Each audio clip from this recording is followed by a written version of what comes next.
subscribe, and click notification bell. Salutations, friends and strangers of the interwebs. Welcome back to the channel. Stevie Wonder Woman. I am said Stevie. So what do we got going on today? Well, as you can see here, this is a case that has the Oz Machine Company logo on it. And that's because inside is the Oz Machine Company Roosevelt that I have on loan from Lefty EDC. There is the card of authenticity that I missed during the first one, and some of the other stuff that it came with is back here. So let me take that out. It did come with this pretty cool sticker of the Rosie, so that's one of the things that's included. He sent along some extra bearings. I think these are the bearings that maybe the bearings that it came with, or just some ones that he's tried out. Those look like some what are those? The salt and pepper, the Gillian's salt and pepper.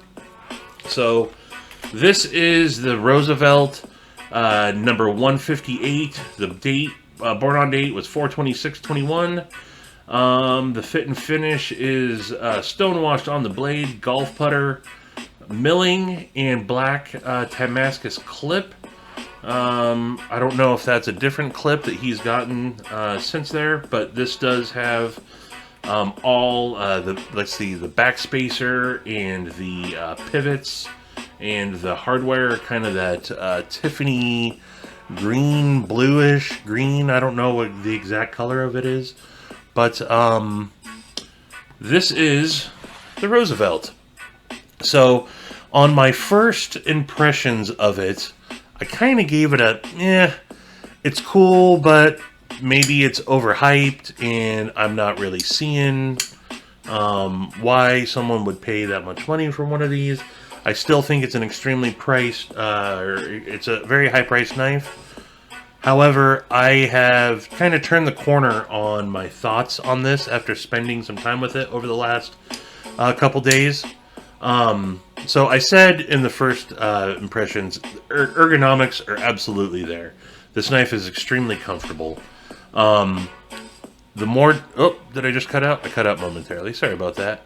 The more time I spend with this, though, I love it. I absolutely love it. And I don't want to want one, but I want one. And really, that has to do with... Look, I have nothing against knives that are made overseas. However, I am wanting to start adding more U.S.-made knives into my collection. And so, is this an extremely expensive knife in the $700+ range if you can get them brand new? Sure is. Could I sacrifice 3 or 4 of my overseas knives that are in my collection to fund this? I absolutely can, and I absolutely will. Now, there is a lottery that you have to get in on in order to get one of these, to avoid paying second-hand prices. You can see the Oz Machine logo there next to the pivot, if I can get it to focus. So yeah, you have to go through a lottery in order to get the chance to win at one of the variants that Oz Machine puts out. Which, by the way, they are, again, a U.S.-based company in Indiana. But this knife is good enough to where I really do think I want to add one into the collection eventually. And yes, I'm going to sell off a couple of knives to try to fund one of these. It's just, it's a... Again, I wanted to not like this. Not that I didn't want to not like it, but I just felt that maybe this was just a bougie hype train knife. And I think there still might be a part of that going on, but it's also a really good knife. And it carries excellent. It carries extremely well. It's extremely thin profile, very light in pocket. And one of the things that Kevin said I could do is crack this bad boy open, disassemble it, and take a look at it. And that's what I want to do right now, to figure out what's going on with the internal milling that makes this thing so light. So let's get into that. So got a couple of tools here. It is T8 on the body screws here, but the pivot is a T15. So I got a T15 driver here, and then I have my, because he told me it's a free spinning pivot, I have my right angle T15 in there that I'm going to use to keep that from free spinning. So let's take the pivot out right away. So as you can see, this, I like having the right angle. This is like a $4 or $5, maybe more expensive, I don't know, right angle bit driver that I got on Amazon that allows me to get a good pinch grip on that pivot there. And now I don't know if this was Loctited before, but it just backed off very easily. So it looks like, yeah, this is the side of the knife that we need to disassemble it from. So I am going to, let me zoom in here a little bit. There we go. And I am now going to back off these body screws here. I don't know that I have to take off the pocket clip in order to do that. So I want to put these screws back in the way that they came out. This is not my knife, so I want to make sure that I am doing that properly. So we're starting, I typically do back to front. We're doing front to back since I already took out the pivot. And so I'm going to make sure that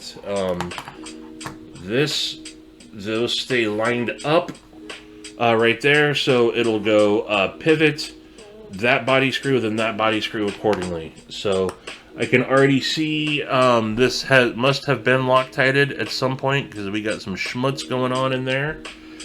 But this will allow me to remove this. Okay, so we got a pin that captures the back spacer there. And we see some internal milling on the show side show side handle scale. So I'm going to set that there. Here is the blade, or the pivot, or the bearings. I'm guessing that those are 1/4 inch. This knife is dirty, so I'm actually going to give it a quick wipe down here. And there we go, popping out the... So this bearing was on that side of the knife, so we're going to set that off there. And as I pop out, is the bearing D-shaped? It's not D-shaped, is it? No. Or the pivot D-shaped? So that is the side that it came out there. I'm going to leave that there for reference. And now we are left with the lock side scale here. So you see you got a steel lock bar insert that is held in. I like that they put the head of the screw there, so it's minimal showing on the clip scale there. And then you have the back spacer is being held in by these body screws there. I'm not going to need to take those off. And I don't need to, it looks like the pocket clip screw is on that side as well. I don't need to take that off, so I'm not going to mess with any of those screws here.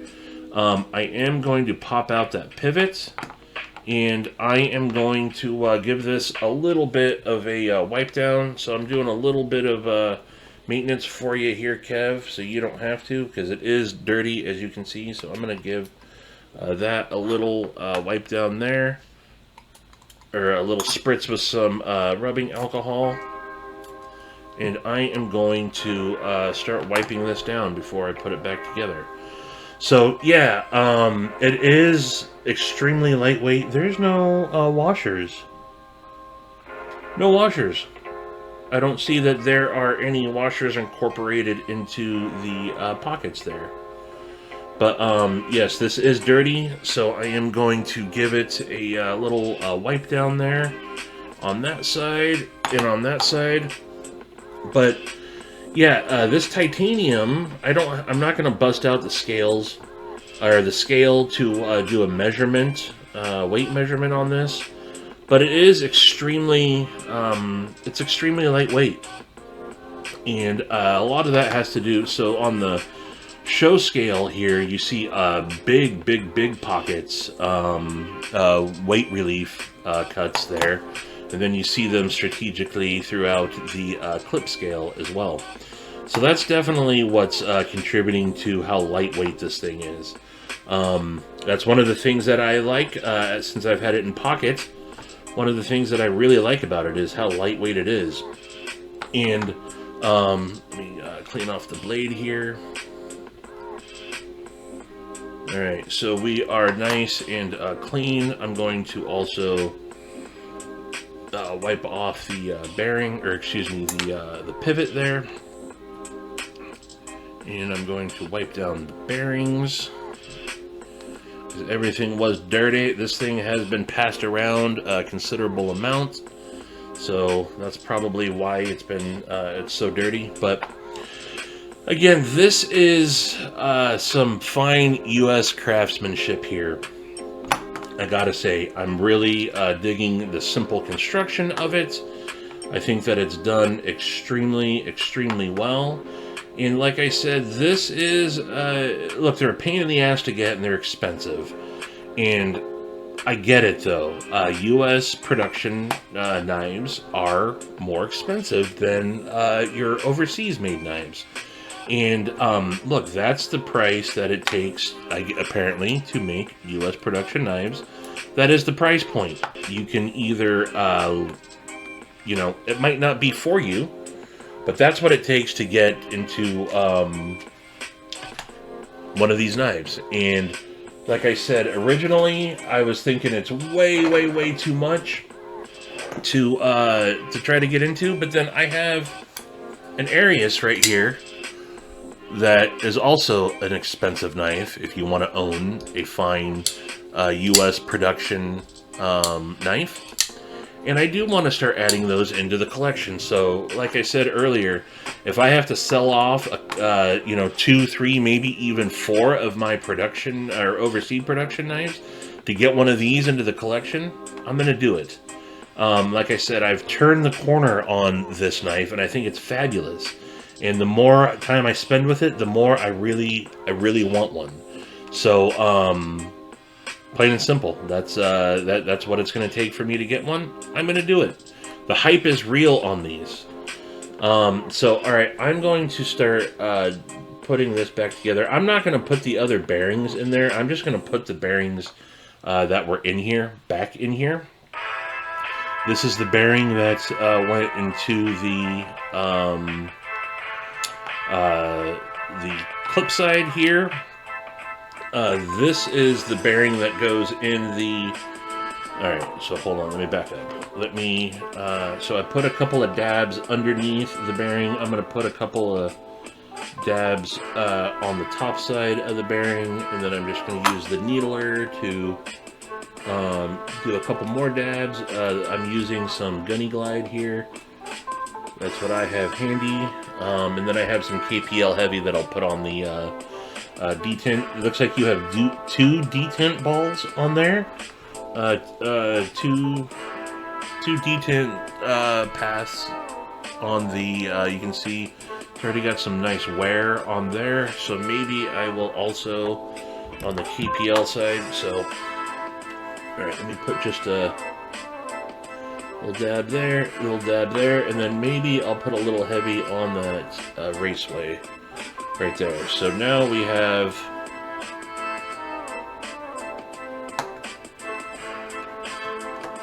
that back in, that back in.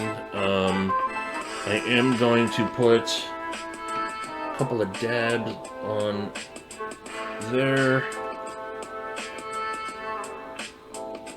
I didn't clean out all the schmutz on internally to the pivot there. I'll let Kevin do that. Maybe I'm over, I don't think I'm over oiling this, but we'll see. Alright, so again, very simple construction. Everything snapped back into place right away. I'm going to get this pivot on that side is fully seated. I'm going to get this started. I'm not going to Loctite it. I'm just going to get the pivot started there. just to hold that into place. Get that off to the side there. I'm going to put, again, starting front to back on the pivot screws, or excuse me, on the body screws that go into the back spacer. I'm going to put that one there, snug that down. Not super tight. I'm not torquing it down by any means. I'm just getting them snug. We can adjust the body screws to help with the centering if need be. Those are all still tight. I didn't even move those ones. So definitely need to tighten this pivot up. Wrong size there. Wrong size. I'm gonna have to switch directions on this so I can now tighten. Go back to my pinch grip. Start tightening that down. Check for centering. We are centered. We are back to phenomenal action there on that. So I think I got the, yep, we are, as Lefty would say, dead nuts centered. We have 0 blade play on that, side to side, up and down, 0 blade play. I get very easy access to the lockup, or the lock bar. Lockup is good. Should I do a spine whack like Lefty likes to do? I'm not going to. But we got good lockup there. No lock stick whatsoever. Disengaging with the access to the lock bar, drops to the nail, little shake, and it's shut. So I would say that the disassembly and reassembly of this goes pretty quickly. So let me just see if I can maybe snug it down just a little bit more, although I don't think we need to. But I like to get my pivots as tight as possible. With yeah, I think that right there, where I got the pivot, is right where it needs to be. It's as tight as it can be without having any effect on the action there. Can I get it any tighter? Let's see here. Let's give it a go. Alright, I was able to snug it up just a little bit more. It's still the same centering. Still same action. Alright, so I snugged that down pretty good. I'm not going to Loctite it. I'll let Lefty Loctite it. I don't know that those other bearings would have done any different on it. I would say the action is good as it can be. So you can slow roll this with the thumb, or you can middle finger flick this. Those are the two. I guess I can thumb flick it if I need to. Actually, thumb flick is extremely good on that. I can thumb flick that no problem, but it's much easier to reverse flick. Middle finger flick. Yep. Again, phenomenal action. So, yeah, after not being very impressed with my first, I guess my first impressions weren't blown away, right? It didn't absolutely blow me away like the, say like the Arius did, or even something like the Evo 2.0 when I got those in. Those were knives that just right off the bat I was extremely impressed with. This one, again, I thought was decent, but wasn't blowing me away. This is a knife that's had to take some time to really reveal how awesome of a knife it is. And again, I say again a lot, but I do think that this is a bougie, hyped up, trendy knife for sure. My opinion on that is not going to change. But it's also a really good knife. They do a bunch of different patterns. This is the golf putter pattern, or the putter pattern. And the stone-washed blade, I think aesthetically wise, it's a good-looking knife. I'd be fine without Damascus. I like the Damascus, but I'd be fine without it. They have some of the other patterns that they have I'd be more partial to, but really, I'm down to get whatever variant I could get on the lottery. I will not overpay for this knife. This is not a knife that I'm going to pay $1,000 for on the secondary. I will remain patient and try to get in on the lottery. If that means I don't end up getting one, I don't end up getting one. But I am going to have the funds ready to go in case I can get in on the lottery. And I don't even know when the next one is. You know, no, I will not overpay for this knife. But I really want one. And so I think that some people out there are going to say, that's extremely overpriced. Why the hell would you pay $600, $700, $800 for any knife? I get it. I get it. But you would buy a couple of $200 knives, or you'd buy $300 or $400 knives. To get a high-end U.S. production knife, you're going to have to pay $600 up. That's what it takes to get one of these knives. And like it or not, if you want to support or get a high-end knife made in the United States, that's truly made in the United States, not claiming to be made in the United States, but then maybe also sourced materials from other spots overseas, and then come to find out that really it's not a U.S. production knife. That's not what either of these are. So I think Koenig is made in Idaho, in Boise. No doubts about that. And Oz Machine Company is made in Indiana. Brian Osborne? Is that your name? Is that the maker's name? Brian Osborne? So yeah, whether you would pay that much money for a knife or not, if you are into knife collecting, and again, not to sound like a broken record, you want to add a higher-end U.S. production knife to your collection, that's the going rate. And something similar to like what Sawtooth Dave said, Shane Gable's Pocket Knife Review said, there's something, and I agree in a lot of aspects, there is something satisfying about having some pride of ownership in an American-made production knife. There are other options out there. You can get some cheap, like I have a Kershaw Dividend that's like in the $70 range. That's a made in US knife. It's not on this level. It's not a Oz Machine Co. It's not an Arius by any means. There's some ZTs out there that are much less. There are these high-end options are not your only options to get a US knife, but again, there's a sense of pride in having a knife that I know was handmade in the United States. And I am not a big, I'm not a patriot, but I'm not a rah-rah USA guy by any means.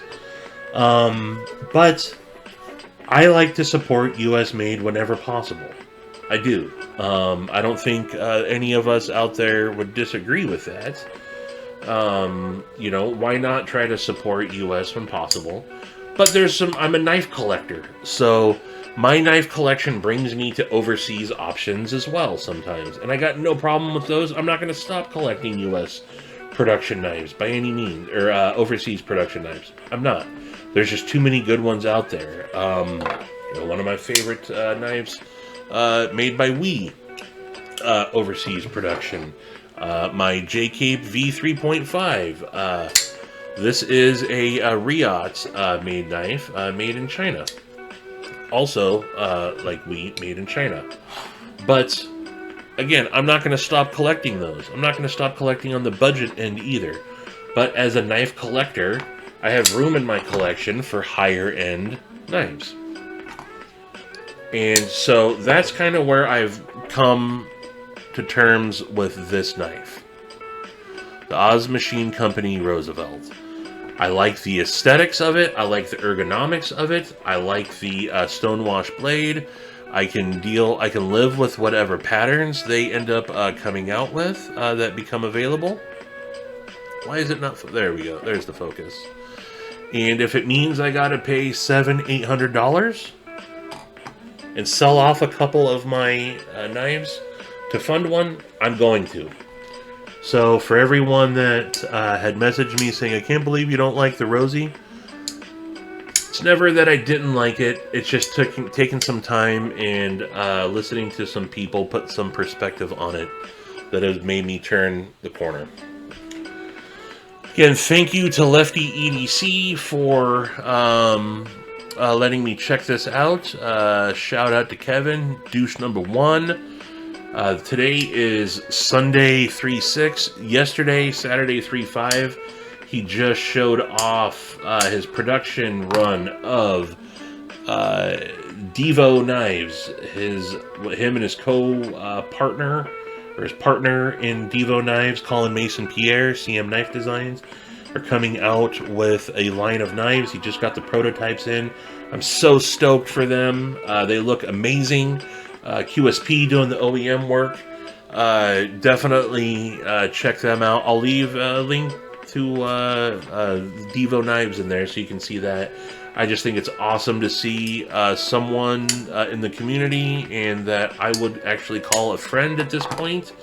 And Kevin, see him going from a napkin sketch to having a prototype in hand. So shout out to Kevin. Again, douche number 1 for letting me check this out. I probably want to spend another couple days with it just because it's so fantastic, but then I'm going to get it back out to Kevin. That's all I got for you guys today.